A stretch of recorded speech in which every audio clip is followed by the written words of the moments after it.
Okay, so you sent over some really interesting material for us to chew on this week. Yeah. This white paper by jthomas, Why the Smartest Gym Businesses Focus on Giving, Not Taking. Hmm. And our mission today really is to kind of cut through all the usual noise and figure out what makes the top fitness businesses, really thrive in what's a super crowded market. Absolutely. And it's funny, when you think about business growth, especially like in fitness, Yeah, your mind immediately jumps to the usual stuff, right? The growth hacks, totally. The irresistible offers, the high pressure sales. flashy ads, yeah. We've Uh, all seen those emails, the limited time deals that almost feel aggressive. mhm. But this paper argues, and I think it makes a good case, for something, well, fundamentally different, maybe more powerful. Yeah, it's saying focus on what the gym can actually give to people, to its members, sure, but also the community. Right. And the kicker is this isn't just about, feel-good charity stuff. No, not at all. Thomas argues this give first idea isn't just fluff, it's actually smart. It's a sustainable strategy. How so? It's about building real loyalty. And that loyalty, that's what ultimately drives profit in the long run. Okay, give first. Let's dig into that a bit. What does that actually look like? I mean, we're not talking about just giving away free memberships to everyone, right? No, definitely not. The Yep. paper defines it really well. Wow. Value creation before value capture. Okay. It means being generous, but like with intention. Mm. Putting people first, basically. Yeah. Trusting that if you give real value consistently, the money will follow. So it's a shift in priorities. Exactly. Right. It's not about not making a profit, it's about the how. So instead of that instant push for a sale, a Give First Gym would be doing things like maybe sharing useful fitness tips freely, making that first visit really welcoming, no pressure. Spot on. Or really investing in training their staff well, celebrating when members hit their goals. Okay. Making it about the people. Yeah, exactly. The paper gives great examples, like putting out genuinely helpful wellness content, online articles, videos, without making people sign up or give their email first. Great, no content gates. None. Or think about that first interaction. It's all about understanding your needs, your goals, not just steering you towards the membership desk immediately. That's a huge difference from the usual sign up now or lose this deal forever vibe. Totally. It's moving from being purely transactional to being, well, transformational, aiming to actually change lives, help the community. That feels more human. But okay, the practical question. How does being generous actually help the bottom line? Isn't there a risk people just take the free advice or the free workshop and, never actually join? That's the million-dollar question, Right. right? And the paper tackles it through the psychology behind giving. First up is reciprocity. The Cialdini principle. Exactly. We're kind of hardwired as humans to want to return a favor.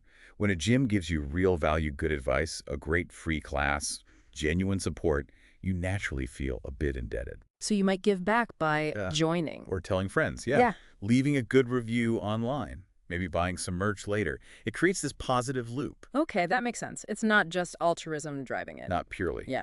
And second, there's trust.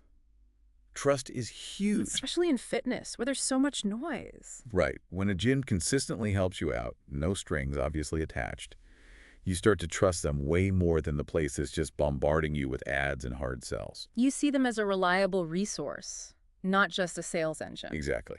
And the third point the paper makes, which I think is really crucial, is becoming like a community anchor. What do you mean by that? Well, gyms that genuinely give back to their local area through events, support, whatever, they become more than just a place to lift weights. They become part of the neighborhood's fabric? Yeah. jthomas really stresses this. They become kind of irreplaceable. That gives them serious staying power, especially when new competitors pop up all the time. Okay, I'm sold on the why. It makes strategic sense. So let's get into the how.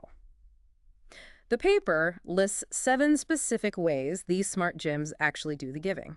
First one is content. Yeah, content that helps, not just hypes. So less join now and more actual advice. Exactly. Think weekly wellness tips, stuff on nutrition, recovery, even mental health. The goal is to be the trusted source for health info. Even for people who aren't members yet. Especially for them. It builds that foundation. The paper mentions a Wellness Wednesday video series as an example, easy to share on YouTube, Instagram, email. But the key is it's genuinely useful, not just a sneaky ad. Gotcha. Okay, strategy number 2. Free community workshops or events. Open to anyone. Yep. Monthly sessions maybe on things like injury prevention, posture, goal setting, stress. stuff people actually care about. That sounds like a great way to build goodwill. And people get a taste of the gym's expertise without feeling pressured. Exactly. And a bonus tip they mention is partnering with, like local chiropractors or physios for these. Cross-promotion, everybody wins. Smart. Okay, number 3. This one's internal. Give your staff time, trust, and training. Investing in the team. Yeah. The logic's pretty simple. If your team feels supported, trusted, well-trained, they're going to provide way better service. And probably stick around longer too, right? Less turnover. Exactly. It's like applying the give first idea inside the business too. Yeah. Happy team, happy members. Makes sense. It feeds itself. What's number 4? Celebrate your members loudly. How so? Like member of the month. Yeah, but maybe even more than that. Acknowledge birthdays, shout out progress, share transformation stories with their permission, obviously. Yeah. Highlight their contributions within the gym community, make them feel like VIPs. I like the idea from the paper about a member wall of fame. Yeah. Or regular shout outs on Instagram or the newsletter. Yeah. It's about making it personal, building that real community vibe. Cool. Okay, halfway there. Number 5. This is about giving before the sale even happens. Think about the trial offer. Is it just one free day? Or maybe a full free week? Is the initial chat just a quick tour? Or is it a proper free consultation where you discuss goals? So offering more substantial value right at the start. Exactly. The idea is the more genuine value you give up front, the less resistance you'll face when you actually ask them to join. They've already experienced the benefit. Yeah, that tracks. If you've had a great free week and a helpful consultation, you're much more likely to see the value than after a quick walk around. Precisely. Number 6 is supporting local causes. Getting involved in the community. Sponsoring a local fun run, maybe offering discounts for teachers or nurses, donating to a local charity, perhaps even letting members vote on which one. So showing you care about more than just your own business. Right. It builds that deep community connection, massive goodwill, and honestly, great PR too. Shows you're invested locally. Good stuff. Okay, last one, number 7. Follow-up that's focused on service, not selling. Okay, explain that. After someone does a trial or tour. Instead of jumping straight into the sales script. Which is so common. Right. Instead, you genuinely check in. Ask how they felt. Send them a helpful article related to their goals. Invite them back for another class they might like. So nurturing the relationship, not just closing the deal. Exactly. The paper mentions a care calendar for new leads, sending maybe a handwritten note, useful emails, check-in calls. It's all about service first. That sounds way less transactional, more thoughtful. It is, and the argument is, when you put all these 7 things together, the bottom line is givers grow. Right. By leading with generosity, you build that trust, that loyalty, that community. And what follows? More word-of-mouth referrals. People telling their friends. Higher retention, so less churn. Yeah. A stronger team culture. And ultimately, a brand people actually rave about. Thomas really nails it when he says, the best gyms aren't transaction-focused, they're transformation-driven. That's such a key distinction, isn't it? It's about the change you help people make. Yeah. And he finishes by saying, look, this doesn't mean you have to, give away the house. It's not about going bankrupt being nice. No. It can start small.